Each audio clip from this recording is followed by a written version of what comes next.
I'm going to randomly generate an item and we're going to check it out together. Intro over. Here come the Arcanist Gauntlets. The Arcanist Gauntlets are a wondrous item that are rare and they do require attunement. Moving into the flavor text, we have the gnoll snarled and crept towards the pair of dwarves, savoring their dread.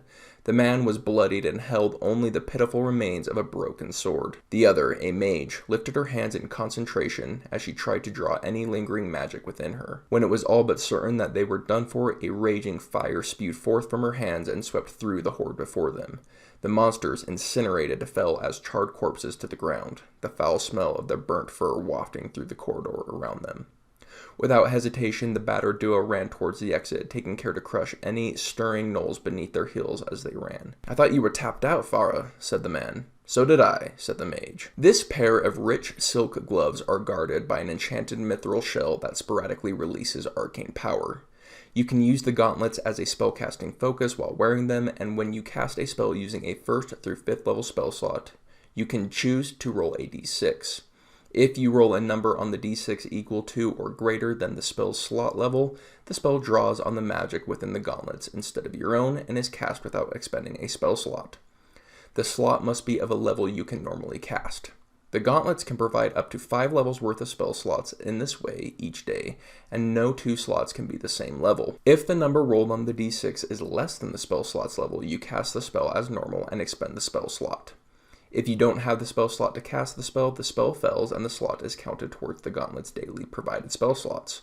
For example, a 9th level wizard can use the gauntlets to provide either one 5th level spell slot or a 4th and 1st spell slot over the course of a day, but not 2 2nd or 3rd level spell slots. First thing I want to say is I just love the artwork. I don't understand how they're producing this many items this quickly with this good of artwork. They do a fantastic job over at Griffin's Saddlebag. Now moving into the actual item analysis, it's ultimately providing more spell slots. It does it in a very roundabout way that sometimes is going to be better or worse, kind of having some wild magic feel to it.